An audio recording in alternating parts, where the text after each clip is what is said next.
সুপ্রিয় শিক্ষার্থী বন্ধুরা, তোমরা কেমন আছো? আশা করি ভালো আছো। এখন তোমাদেরকে আমি ষষ্ঠ শ্রেণীর বিজ্ঞান বিষয় সম্পর্কে একটু ধারণা দিব, মিশ্রণ সম্পর্কে। এখানে অ্যাসাইনমেন্টের উপর ভিত্তি করে আমি একটু ধারণা দিব। প্রথম দেখো, একটি প্রশ্ন দেওয়া আছে যে অ্যাসাইনমেন্ট নাম্বার 5, অ্যান্টিবায়োটিক সিরাপ যাকে খেতে হয় কেন, এই মিশ্রণকে কি বলে? আমরা জানি সাধারণত কি, দোকান থেকে, ওষুধের দোকান থেকে ওষুধ যদি নিয়ে আসি অ্যান্টিবায়োটিক সিরাপগুলা কি আমরা জাকিয়ে খাই। খাওয়ার কারণ কি দেখো। এখন অ্যান্টিবায়োটিক সিরাপ বিভিন্ন ধরনের উপাদান দিয়ে তৈরি। এখানে সিরাপটিতে কি বিভিন্ন ধরনের উপাদান থাকে যা শরীরের জন্য খুবই উপকারী। এখানে রোগ প্রতিরোধ ক্ষমতা বৃদ্ধি করার জন্য বিভিন্ন ধরনের উপাদান থাকে। সেই উপাদানগুলো আংশিক দ্রবীভূত থাকে, তাকে কি সাসপেনশন বলে।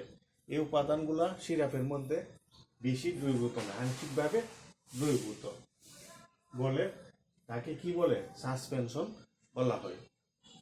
সেই অ্যান্টিবায়োটিক সিরাপের উপাদানগুলো আংশিক দ্রবীভূত হয় বলে সেই সিরাপটি রেখে দিলে কিছুক্ষণ পর তলানি রূপে জমা থাকে। এখানে সিরাপটি কি আংশিকভাবে দ্রবীভূত হয় বলে সিরাপটি যদি রেখে দেওয়া হয় তাহলে কি এখানে তলানি রূপে নিচে, বোতলের নিচে পড়ে থাকে। উপাদানগুলো আলাদাভাবে থাকে, তাই ওষুধ সেবনের পূর্বে আমরা কি ভালোভাবে জাকিয়ে নিতে হয় যাতে ভালোভাবে মিশে যায়, তলানিতে ভালোভাবে মিশে যায়। এটার কারণে আমরা কি ভালোভাবে জাকিয়ে নিতে হয়, খাওয়াতে হয়। এখানে দেখো 2 নম্বর প্রশ্নটা কি চাইছে, দুধ কি জাতীয় মিশ্রণ ব্যাখ্যা করো। আমরা যে দুধ সেবন করি, দুধটা কি জাতীয় মিশ্রণ তা ব্যাখ্যা করো। দুধের মধ্যে কি আছে? পানি এবং চর্বি কণা আছে, ঠিক আছে? এটা কি জাতীয় মিশ্রণ? দুধ হচ্ছে কি একটি কলয়েড যা পানি ও চর্বি দিয়ে তৈরি। দুধ হচ্ছে কি একটি কলয়েড জাতীয় মিশ্রণ যা পানি ও চর্বি দিয়ে তৈরি হয়। চর্বির ক্ষুদ্র কণাগুলো পানিতে কি ছড়িয়ে ছিটিয়ে থাকে। দুধের মধ্যে যে চর্বি থাকে, চর্বির ক্ষুদ্র ক্ষুদ্র কণাগুলো পানির মধ্যে এই ছড়িয়ে ছিটিয়ে থাকে, যা খালি চোখে দেখা যায় না। এই মিশ্রণে চর্বিগুলো পানির সাথে ছড়িয়ে ছিটিয়ে থাকে বলে ডিসপারশন দশা বলা হয়। দেখো, এখানে 2টা প্রশ্ন। এখন 3 নম্বর প্রশ্নতে আসো, কি চাইছে দেখি।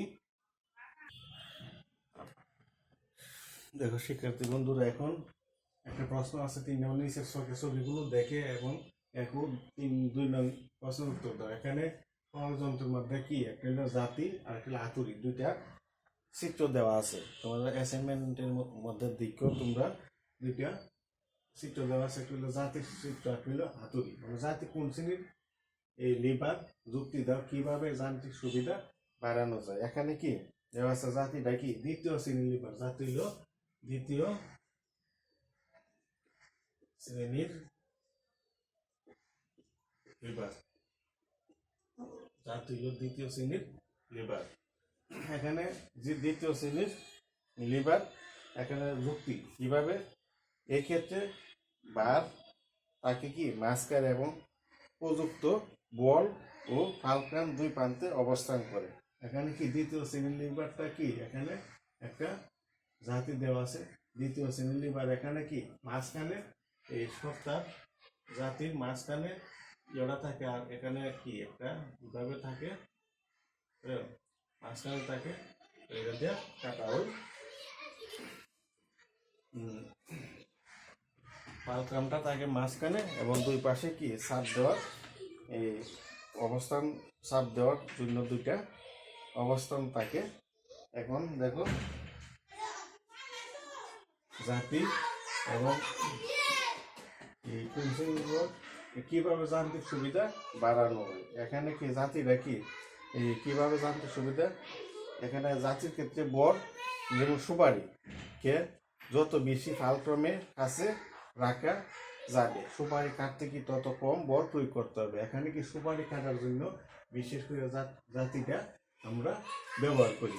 এখানে সুপারিটা যত মানে কাছে কাছে রাখা চাপ দেওয়া যায়, তত কি আলকামের শক্তিটা ততই বৃদ্ধি পায়। সুপারি কাটতে বল প্রয়োগ করলে এক্ষেত্রে কি বাহু দৈর্ঘ্য কমিয়ে বল বাহুর দৈর্ঘ্য বাড়িয়ে যান্ত্রিক সুবিধা পাওয়া যায়। ঠিক আছে, যান্ত্রিক সুবিধা কিভাবে বাড়ানো হয়, এখানে সুপারিটা যত কাছে নিয়ে কাটা হয় তখন কি বালক্রমের শক্তিটা বেড়ে যায়। এখন এর ফলে কি আমরা সহজেই সুপারি কাটতে পারি, বা বাহুর দৈর্ঘ্য কমিয়ে এবং বল বাহুর দৈর্ঘ্য বাড়িয়ে, বাহুর দৈর্ঘ্য কমিয়ে এবং বল বাহুর দৈর্ঘ্য বাড়িয়ে এটা করা হয়। এখন কি হাতুড়ি দেখো, হাতুড়িটা কিভাবে আমরা ব্যবহার করি। হাতুড়ি কোন শ্রেণীর লিভার? হাতুড়ি হয়েছে প্রথম শ্রেণীর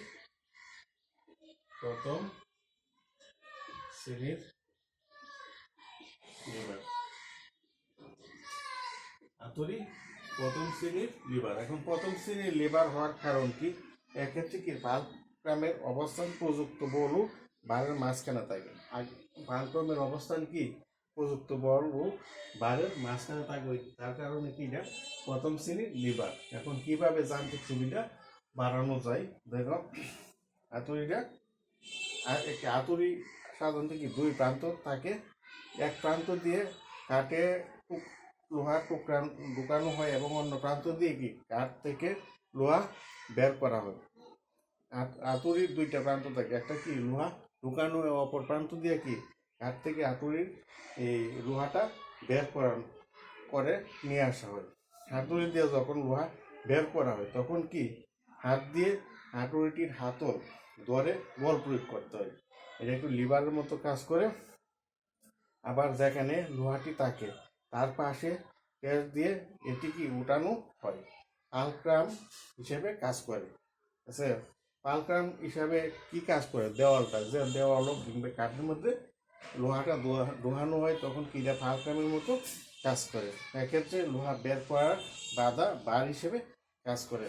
এখানে পালক্রামটি মাঝখানে কাজ করে বিদায় এটি প্রথম শ্রেণীর লিভারের মতো কাজ করে। ঠিক আছে, মাঝখানে যেহেতু পালক্রামটি কাজ করে তখন কি এটা প্রথম শ্রেণীর লিভারের হিসেবে কাজ করে।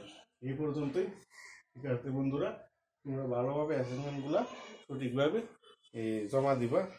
আজকে ষষ্ঠ শ্রেণীর বিজ্ঞান সম্পর্কে, মিশ্রণ সম্পর্কে ধারণা দিলাম। তোমরা ভালো থাকবা, করোনা মহামারীর সময় তোমরা ঘর হতে বের হবা না। আমার জন্য তোমরা দোয়া করবা।